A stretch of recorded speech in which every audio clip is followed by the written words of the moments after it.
All right, we're going to go ahead and get started here. How's it going, everyone? My name is Nick Grayson. I'm the head of growth at Round Squared. We are a mobile app growth agency specializing in user acquisition.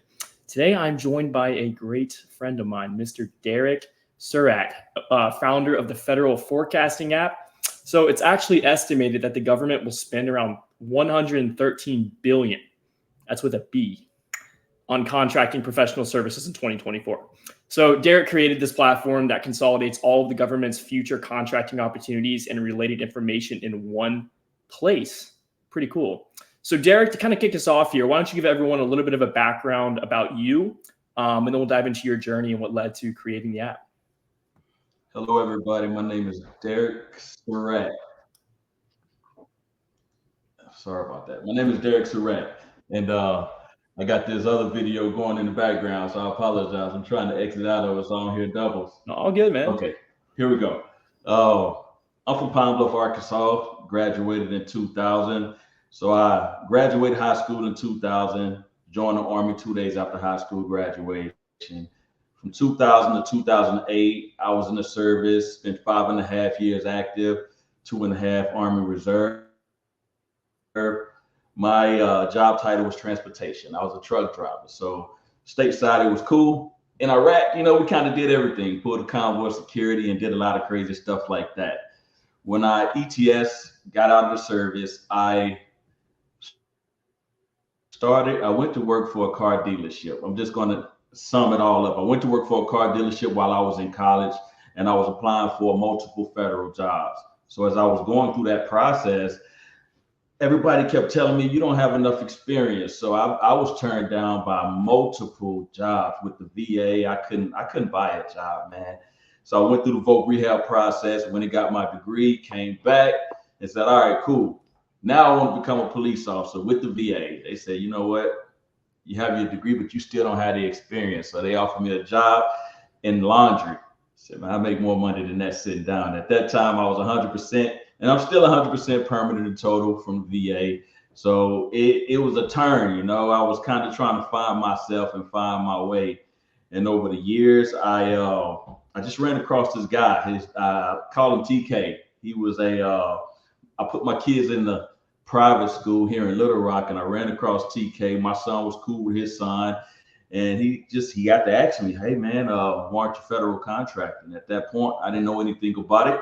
So one conversation led to the next, and over a course of 6 months, I had a company set up, and I knew just enough to get started and get in trouble. And that's how it all got started, man. Just one conversation led to the next. And after talking to TK, I'm looking at his house and the way he was living. A 8,000 square foot house, elevator in his house. I said, I got to do this. So that's how I got started. Awesome. So obviously you had never created an app before, right? And jumping into this industry, it's a lot, right? There's a lot of things thrown at you. It's obstacle after obstacle, and you're always trying to figure out what to do next, right? So talk to me about the process of ideating on the app and kind of what your first steps were for taking action on it. Ooh, I guess the process of envisioning this app was when I first started, it was market research and business development is the key. It's the key to this business.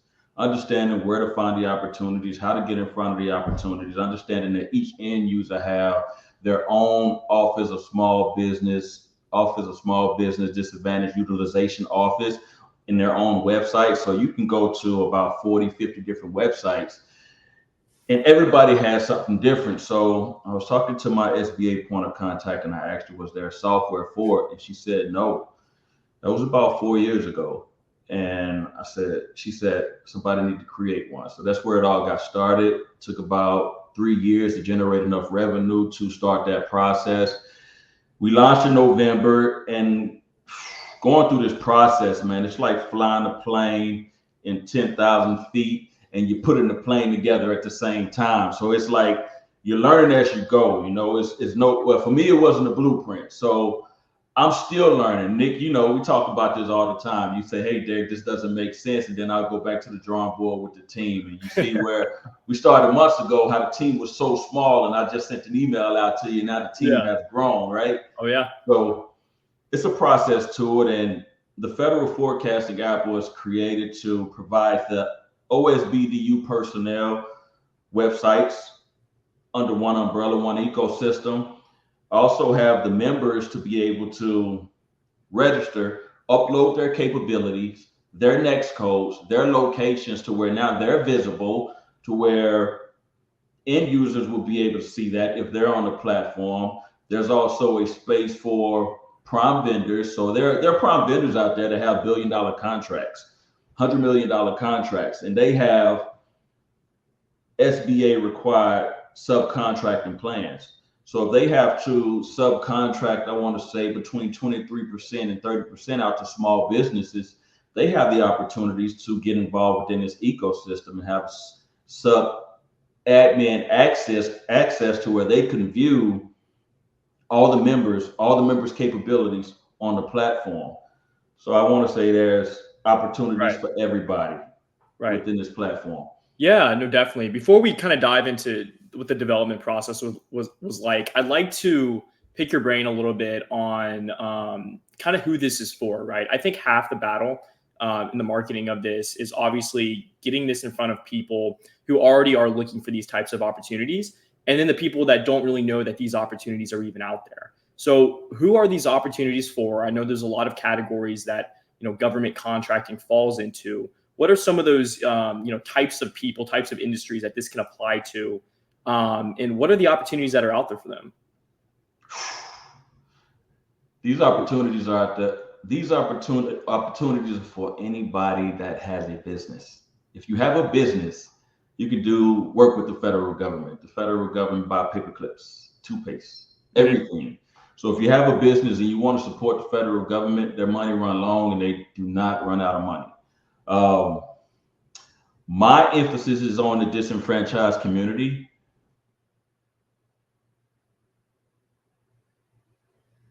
Within the set aside space, 8A service disabled veteran, hub zone, disadvantaged woman owned, things like that. WOSB. A lot of companies learn the process and then they gatekeep the information to where they'll come in and hijack small business set asides. Right. So my target market is people that's working in their environment. They qualify for these set asides and they want to scale. I want to show them that they can do this and learn the process and have control of their company by participating in this space. Right. So people go on the app, they find these opportunities. What else can they do on this platform, Derrick? That's both feeds. It's so open. That is so open. It's a lot you can do on this platform. So we've incorporated recently. You can track current solicitations from SAM.gov. You can track sources sought, and we're working on other features that you can track, like pre-solicitations and things like that.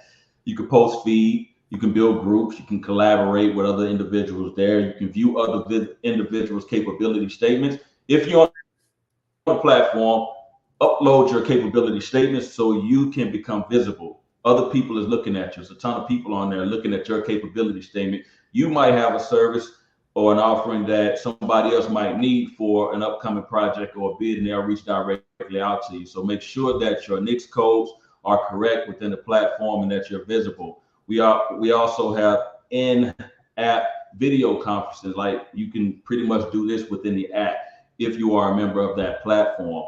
If you are a supplier, a bonding company, insurance company, and you want to get visible, you wanted your company to become visible, you can market your company into our directory. We got sub-admin control, directory, member access. You can build groups, you can build teams. It's a small ecosystem, and the goal was to have it cost efficient for new people getting into the space. I know when I started, there's other tools out there that people would sell you that it was very expensive, and for a new user, it's real hard to pay that cost, pay that fee, pay for that service, and try to learn the business at the same time. So the federal forecasting app was created to be able to take it on the go on a mobile application, Android, iOS, and also have web interface.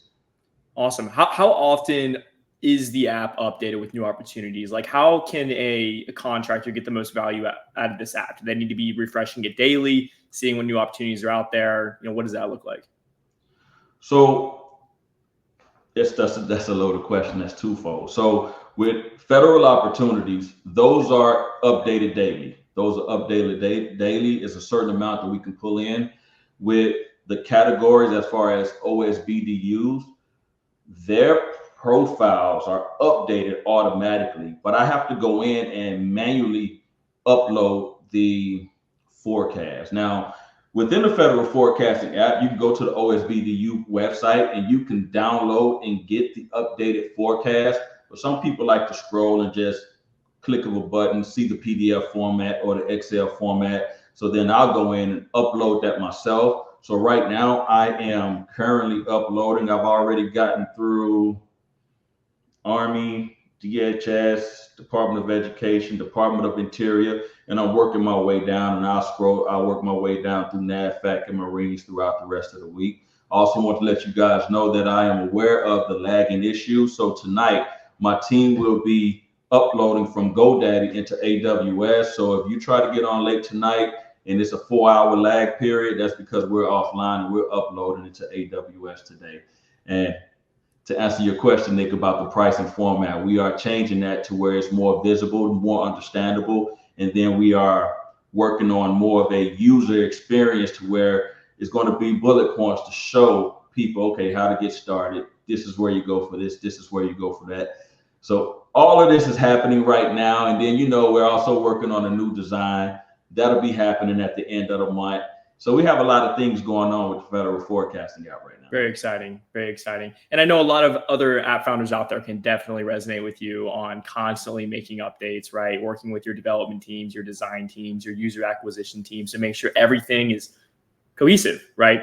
And I know it's a constant cycle of different things you have to tackle. What has that process been like working, in development? I know a lot of people, especially non-technical founders, jump into it and immediately get very overwhelmed if they're, looking at the code at all or trying to figure out what sprint to do next or what any of that means. What has that process been like for you? And I'm sure you've learned a ton along the way. Man, you're asking a guy that came from nowhere. Like, I had no knowledge of none of this. Oh yeah. So the process has been a big learning curve. It's like drinking water from a fire hydrant. Yeah. It is. The process, the communication barrier. And what I mean by communication barrier, as you got somebody that completely understands tech and code, and then you have me. All I can do is say, this is what I envision. Let's make it happen. So while you're going through that process of turning your dream into a reality, it's kind of choppy in between. And I'm still going through that process because I'm steady taking information from users and trying to turn it into a reality. So it's just one of those things, man. It's growing pains. Absolutely. I'm learning more about pain points. I found that users have an attention span of a 2-year-old. So you have to continuously improve your platform to keep users engaged. 100%. So all of this is new to me, man.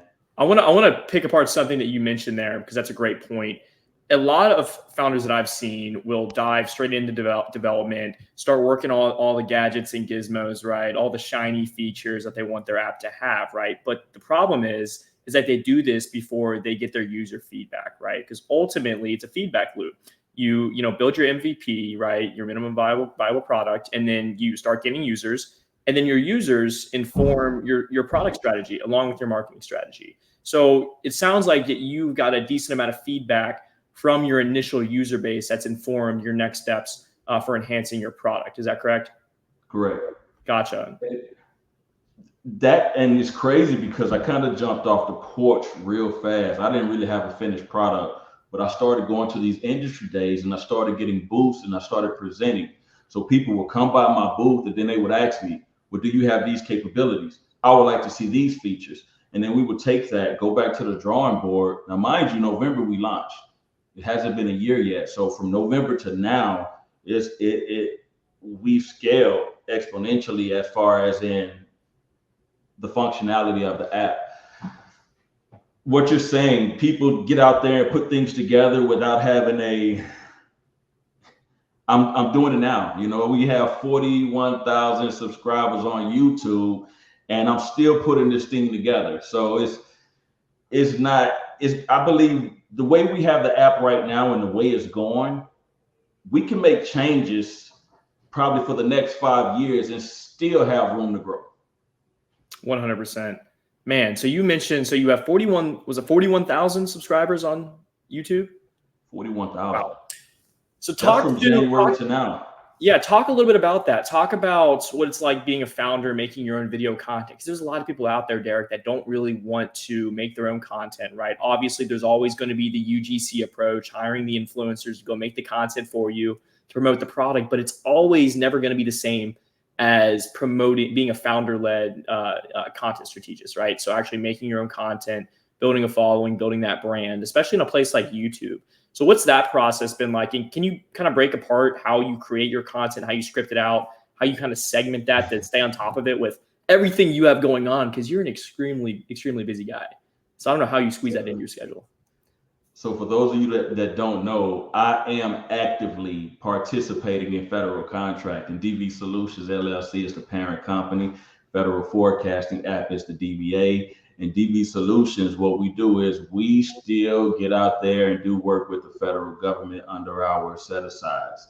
So that's why Nick said I'm pretty busy and have a lot going on. So to answer your question about the content, if you go back to the first videos, they're horrible. They're just completely slow, dry eyes, fingers on the chalkboard. Gotta start somewhere. I would have never got started if I didn't hear this gentleman say, you know what, man, just turn the camera on. You got enough information up there to serve and help someone else. And that's how I got started. So I took what I do every day and I started talking about it. I took my process from my perspective, and there's not one process to federal contracting. There's so many different ways and so many different ins and outs on how to do this. But I took what I do and I started putting it into a video format, and then I started finding people that could create my videos or help me develop better videos, better content, and cut and do things like that with the content. So I just build a team as I go, and I just talk about what I do. And I guess people want to hear that because it's gatekept. Believe it or not, a lot of people keep secrets on this free information. All of this information is free, guys. Everything I'm telling you, SBA.gov, it'll provide it, and then you just get into the environment, go to these industry days, go to FPDS, go to USA Spending. All of this information is free. The process is what people sell you. And my goal is to try to give you the process from my perspective via these YouTube channels and also this book we just wrote. Derrick, what is it like consistently creating this content, seeing your subscriber count continuously going up, your user count on your app continuously going up, and then also I'm curious what you're cooking right now for the future of the channel, right? Before you know it, you're going to be at 100K subscribers. So what is that going to look like, and what do you have cooking currently? Oh man, so to answer your question, what is it like to go from 0 to where we are now? January we had 14 subscribers to now 41,000. It's been going. Yeah. It's kind of surreal because I'm like, man, people really want to hear what I got to say. I ain't even said nothing yet. I haven't even really said nothing yet. You know, so it's kind of surreal. I have a few things in the works on other people that I know that came from places like the NFL to federal contracting. My goal is to set a meeting with them and get them on the platform so they can kind of give you an idea of what it's like to rise into the creme de la creme of the NFL. But now you make NFL money via federal contracts. So my goal is to bring more people that's actually doing it in this space and to see if they're willing to provide more insights into their process. because everybody processes based on their experience and perspective and relationships. You know, everybody leverage everybody use leverage in various different ways. So the federal forecasting app moving forward, my goal is to incorporate some AI value. My goal is really to bring value within the federal forecasting app at an efficient cost. So we're working on capturing that right now. We're working on the curve appeal and everything. What kind of AI are you going to be implementing? I know there's a lot of different types these days. So could you clarify kind of what that's going to look like? A little sneak peek, maybe? You know, I I don't know. Once again, this is that conversation. You're talking to a guy that really don't speak code or AI. So right, get as I have these conversations, right, information 100%. Comes to me from subject matter experts like you. Right. And after having different meetings with people, they say, hey, you might want to try this, and you try that, and I'll do the research and then compare and contrast. So I really don't know exactly what AI, but I can tell you some of the capabilities are like the search function. You know, right. I really want to beef up that search function to make it more beneficial to the user. Absolutely. Can't really go in depth right now because the team is developing that right now. Mm-hmm. That search function should be available in the next 2 weeks to 30 days. But I want to beef up that search function to where you can search something and boom, boom, boom, boom, boom, and spit things out efficiently. So yeah, no, absolutely. We're working on that. There you go. There you go. Derrick, could you share, let's see, could you share a story from the past, I guess, however many months it's been since November when you first launched, where, you know, things maybe weren't going like you thought, but then there was a quick turnaround and something, you know, almost like the aha moment where something happened and you were like, okay, let's do this. Do you have any stories you could share with everyone? And does it have to be within the past 12 months? Could it be within the past 2 or 3 years? Whatever the best story is, Derrick. I'm a sucker for a good story. You know, man, I got a few, and I got a few horror stories, to be honest with you. I go back to when I first started, and I really didn't understand the process of contracting. After going back and forth with TK to the SBA, my mindset, he said, hey, Derrick, you got to find your niche. You got to find what people want, what you're good at. So in that time frame, I thought my niche was freight brokering because I was a truck driver in the Army. Long story short, that was a bad idea. I ended up spending $20,000 on the front end and completely losing out. Then nobody wanted to give freight to a new guy. So I lost out on that. He said, Derrick, try construction, man. You got the gift of gab. You're pretty good with people. So I said, all right, I'll try construction. I went out there and got a construction project, and it was a demo project for the Department of Interior. I said, if I can knock this out in 30 days, I'm gonna make $5,000. I can do it. So I got a quote for $35,000. I put about $5,000 on top. Now, I didn't know anything about submittal registers. I didn't know anything about notice to proceeds. I didn't know anything about any other deliverables you have to provide before you get into the field. So all of that I had to learn on the go. Got in, knocked it out. Then I found out that the next bidder was 150. So it was a big margin from 39.5 to 150. I just shot myself in the foot by not knowing how to estimate properly and account for everything. I could have made more money, you know. One time I trusted a guy that I thought I knew, and he cost me $80,000 on a roofing project. And when I say these were state jobs, these wasn't even federal jobs, but he cost me so much money, man. When I lost weight, man. I promise I went from like 175 to 150, 155. I was looking sick. I was looking sick, but I learned something in that process. I learned how to dig deep and overcome. And mind you, all of this is over the course of 2 or 3 years as I'm steady learning this process. I was steady getting burned. So then I finally hit it big. I got a project with the VA, and I hired a company that was highly recommended from the manufacturers for some clay tile roofs.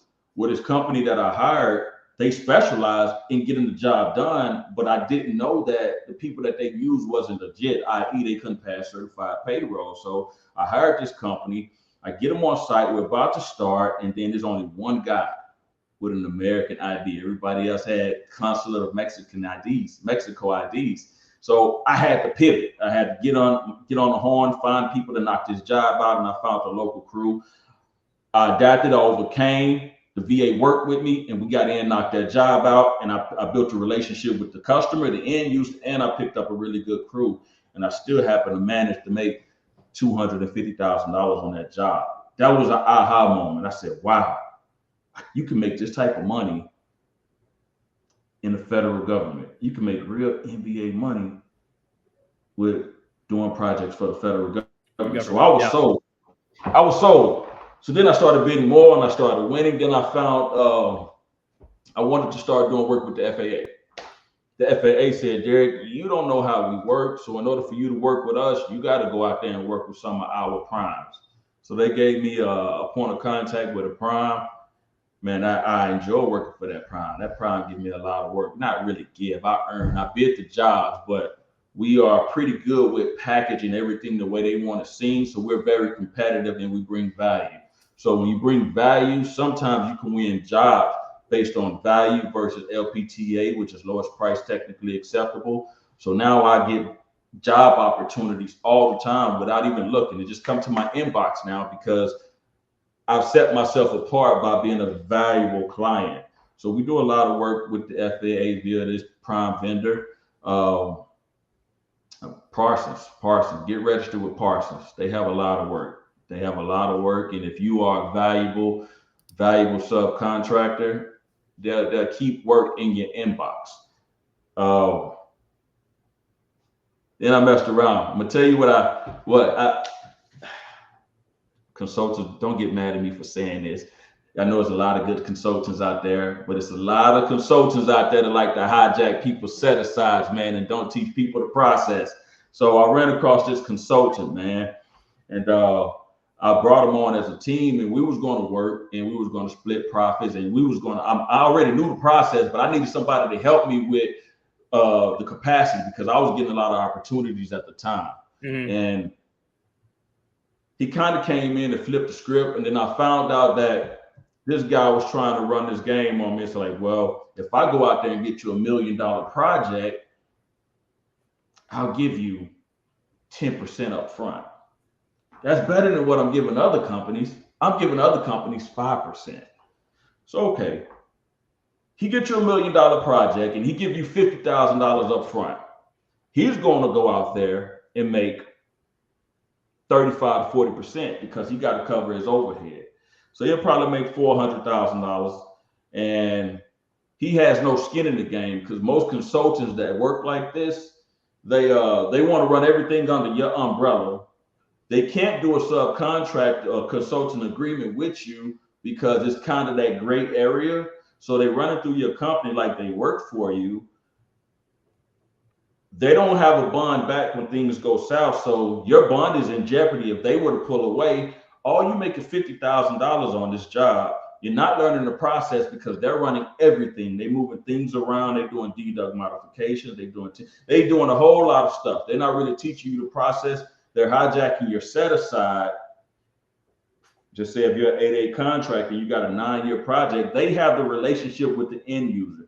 The end user like them. They're going to funnel these projects through your company, and you're only making 5%, but you're never learning the process. Right. I keep emphasizing the process because this process that you learn is something that you can talk about at the dinner table. You can talk about at Boys Club of America meetings. You can have conferences about this process, and you can pass it down generations to come. Because if you are a minority or disadvantaged person, then guess what? 9 times out of 10, your family are too. So if you lived in the hub zone, you got the hub zone set aside, and you can transfer that knowledge of that process down to them. You're creating that generational wealth. So I say be very cautious of consultants. Make sure that you got your documentation. I know I'm going down a rabbit hole, but I got to get this out. Is good stuff. Absolutely. It hit my nerve. This guy really hit my nerve. You know, he hit my nerve, man. He went around hustling people. 100%. The Lord blessed me to see his game, and I got rid of it. So to kind of recap that, I mean, it seems like you were obviously trying to figure everything out. You found your lane, and then rather than just stick on that lane, which you still are, you maximized on it by starting your own business, your own mobile app, your own platform to essentially help more people find that same lane. and be able to maximize on these opportunities just as you did. Right. Right. Incredible. Incredible. People would always ask me, hey, Derrick, can I talk to you? Hey, can you help me? And I was trying to figure out a way to help people on a large scale without giving all my time to one phone call or 10 phone calls a day. So I'm able to record a Loom video, upload it into the platform and say, hey, this is how you do this. And then I created a space to where now people can go in and log in and share their capabilities, their past performance, and get together and participate on upcoming and current opportunities. Absolutely.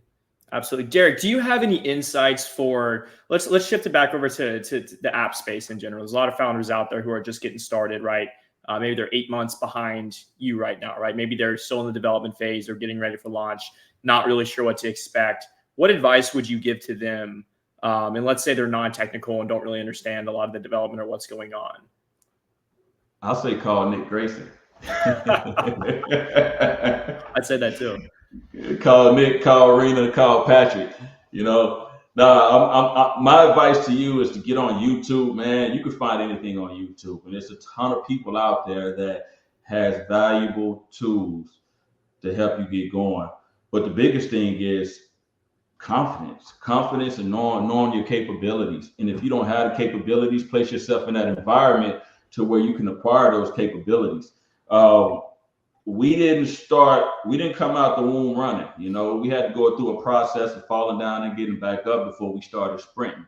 So just keep at it. If you're around people that's telling you, no, you can't do it, then you might want to separate yourself from that person.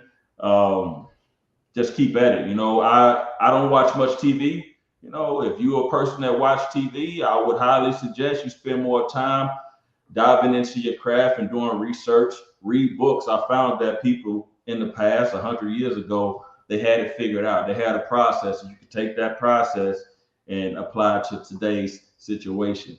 I'll give you a few people, man. I like following Mari Golden. I like following Leela Hermosi, Alex Hermosi. Oh yeah. Miles Monroe. I love following him. TD Jakes. You know, you gotta change your mindset and your perspective on things, and it will show in your craft and your work.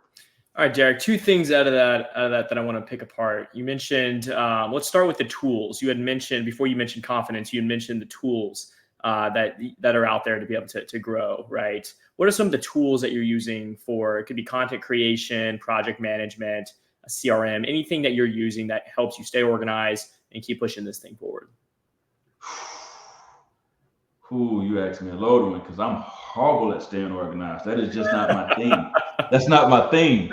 But I do have people on my team. I got a Pam, I got a Kim. Now they are tight. So you can't be organized yourself, hire other people to be organized for you, right? I'm going to say this.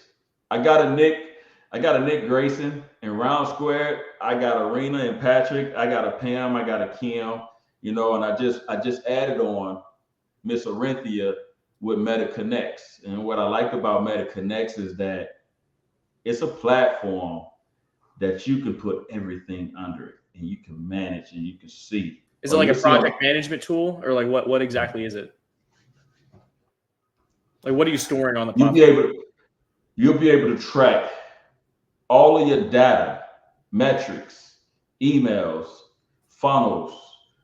You'll be able to track everything from Instagram, your Google Analytics. I mean, this tool, you'll see on the 28th. You gonna be there? I'll be there. Yeah, you'll see on the 28th. This thing is, I've been playing with it for the past week, man. I love it. So I've been slowly transitioning I was able to send out 16,000 emails yesterday. There you go. By using MetaConnects. Yeah, so I really like that. Now, as far as going to free tools for small businesses, you know, SBA.gov. If you're trying to get into this federal contracting space, go to SBA.gov. Look at the federal contracting tab. It's going to give you a list of information, and you just start knocking it out. And then if you get confused, go to SCORE, SBA SCORE. If you're still confused, go to Apex Accelerators. Type in Apex Accelerators into Google. It'll take you to their website, and then you can hit a drop-down menu based on your location, and you can find somebody there that can help you out. All of these are free tools, free resources. They'll help you with your capability statements. They help you out. They help you get started. If you're looking to start a company, it's fairly easy. In the state of Arkansas, I had to go to the Secretary of State. Boom. It was, I want to say back then, it was $100 to $200. I had a company set up in minutes. So all of this is free stuff. Go to your local chamber of commerce. They're also there to help you out and guide you with some of these free classes. It's fairly inexpensive. It's tedious. It's a process. It's time consuming, but it's worth it. A lot of people used to tell me, Nick, that, man, you selling fool's gold. You selling a pyramid scheme. I don't understand why when you tell somebody it's free information out there for you to get wealthy, to create generational wealth, it's fool's gold. But if you tell them to pay for something, they'll happily pay for it. I don't understand it. It's a mystery. We'll never really understand it. Hey, I also wrote a book. So I went to Dallas, and I had a chance to see somebody that I follow. And the first thing he asked me was, do you have a book? I said, challenge accepted. I said, challenge accepted, man. So I came home, put a book together. It took me 2 days to write that book. But I wrote my process, my perspective on how I see everything, on understanding the rules to play the game, the subcontractor limitations, the process. And I put it in a 25-page book, and it's on Amazon. So if you would go to Amazon and type in Derrick Surratt, it's called Leveraging Your Disadvantage to Create Generational Wealth. Check it out. It's on ebook and it's hard copy. Well, paperback. Amazing. I found it right here, Derrick. I'm going to put it in the chat for everyone here. So go check out Derrick's book live on Amazon. And that kind of segues me into my next question, Derrick. I was going to ask you if you had any book recommendations, and I totally forgot that you just wrote a book. So there we go. There's the first one. That one's already out of the way. What else? What else? What are you reading these days? What do people need to be picking up to actually learn something? Man, I try to get about 3 or 4 books. You got the notes. I got to get it out. You know, it all depends on where your mind is. I like Alex Hormozi's $100 million offers, $100 million leads. I like Dan Sullivan, Who Not How. I like TD Jakes' Disruptive Thinking. I like hold on. I like Daniel Priestley, Oversubscribed. Believe it or not, this book is really good. Michelle Obama, The Light We Carry was awesome. Damon John, The Power of Broke. Daniel Priestley, Key Person of Influence and 24 Assets. Daniel Priestley, Entrepreneur Revolution. Hope everyone's taking notes on these. I hope they're taking notes, man, because these are some really good books. Black Titan by Carol Jenkins. That was a real good one. Black Fortunes by Shamari Wills. I got a lot of them. Hold on, I'm not finished. Think and Grow Rich, Black Choice by Dennis Kimbrough. Steve Jobs by Walter Isaacson. I listen to a lot of Chuck Missler. Think and Grow Rich by Napoleon Hill. Self-Reliance by Ralph Waldo Emerson. Maximizing Your Potential by Miles Monroe. What really was a pivotal book for me was Booker T. Washington, Up From Slavery. You know, he was born into slavery. He went in to elaborate on his house, how they didn't have a floor. It was dirt, and the different things he had to navigate through in life. And he became this person that traveled and went everywhere. And I felt like if he can do something like that in those times without technology, without a plane, things like that, I can do anything. And it was this other guy that I read about. His name was I cannot pronounce it, so I'm going to it. He wrote this book in the 1700s. Alada Aquino by Charles Rick. This is a guy in the 1700s that was a slave. He bought his freedom. He became a wealthy man, I want to say in Europe somewhere. And his story, if he was able to do that in the 1700s, moved me and said, man, it's 2020, whatever. You can do whatever you want to do. You just have to make it happen. So I'm going to let you guys know about the process. The process is tedious as all get out. I myself right now, I'm going through a process, a learning curve, and sometimes it's hard to breathe, but when you see yourself through it and you continue to become, and you become that person you are shooting out to be, you look back on it, man, you're going to be so proud. Your kids are going to be proud of you. I say dig deep, make it happen.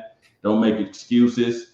Subtract the things that's not moving the needle in your life, and it's all going to work out. Love it. That's a heck of a wise statement, Derrick. So let's shift gears before we wrap up here. So when you're obviously almost always working, right? Every time we're talking, you're working on something, working on the app, working on DV solutions, whatever it is, you're grinding on something. We've never talked about what you do to disconnect. Like when you're not just absolutely locked in, what do you do in your free time? How do you disconnect? What does that look like? Man, I get out and run a few miles. I go to the gym, hit my punching bag, lift weights. I really enjoy sitting in that sauna for about 40 minutes to an hour every day. Absolutely. Hitting that punching bag every day. That's my way of disconnecting. That's me disconnecting. Absolutely. Yeah. Love it. Well, Derrick, where can everyone find you? I've already put your YouTube channel, your website, and your book in the bio. Where else can everyone connect with you? You can find me. You got me on YouTube. You got the Federal Forecasting app. You got the Derrick LinkedIn profile, the Federal Forecasting app LinkedIn profile. If you go to Amazon, I started a podcast the other day. So you can find us on Amazon in the podcast. We got the book on Amazon. If you want to know more about the construction, go to dvsolutionsllc.com. And you'll probably see me running around Little Rock somewhere, man. I'll be moving around, or I might even be at an industry day. I will be in New Orleans for the 8A conference. I will be in New Orleans for the small business event, for the same small business event. I guess I want to say this before I go, and I'm going to simplify it as much as I can.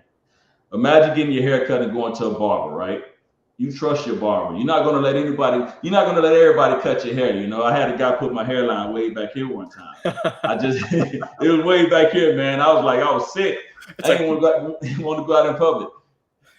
I trust my barber, right? So be that barber to the federal government. Make yourself so valuable to where they trust you, and they trust the people that you bring around. So if you tell them that you have a teaming arrangement or a joint venture, they trust you enough to say, okay, it's going to work because I trust him. So be that person to the government. Be that barber to the government. Build that relationship. And once you build that relationship, everything else is going to open up. And to kind of piggyback off that, Derrick, and this is a saying from Denzel Washington in one of his graduation speeches. He said, if you hang around the barbershop for long enough, you're probably going to get a haircut, right? So if you're an app founder out there and you're thinking about making the jump and you aren't sure, right? You don't really know what you're doing. Go talk to guys like Derrick. Talk to other founders that you can find on LinkedIn, right? Go make a LinkedIn search. Find someone that has an app. Ask them questions, right? Learn what the process is like. And go from there. So that's my recommendation. Well, Derrick, thank you so much for joining us today. Oh, what you got? One more thing? Before you go, on the flip side of that, if you're trying to get your app off the ground, holla at Nick Grayson, Round Square. Absolutely. He showed me so much. I didn't even know this type of marketing existed. And he makes it look so simple. He say, go here, set this up. And he's just smiling on the computer the whole time and giving you thumbs up. And I'm sweating bullets like, man, Nick, I don't know, man. But hey, it all works out in the end. So if you guys got an app and you're trying to promote something, give Nick a call. I appreciate that, Derrick. I appreciate that. We love what we do, and we all do what we do best, right? Yes, sir. Absolutely. Well, thanks everyone for joining us today. Keep in mind, next Tuesday, we have our next founder roundtable. So if you are an app founder or publisher looking to come discuss some industry trends, introduce your app, meet with other founders, other like-minded individuals, it's going to be a lot of fun. It's next Tuesday 12 p.m. Central Time, 1 p.m. Eastern, and we hope to see you there. So Derrick, thanks again for joining us, and we'll see you guys next time. See you next time. All right, see you guys.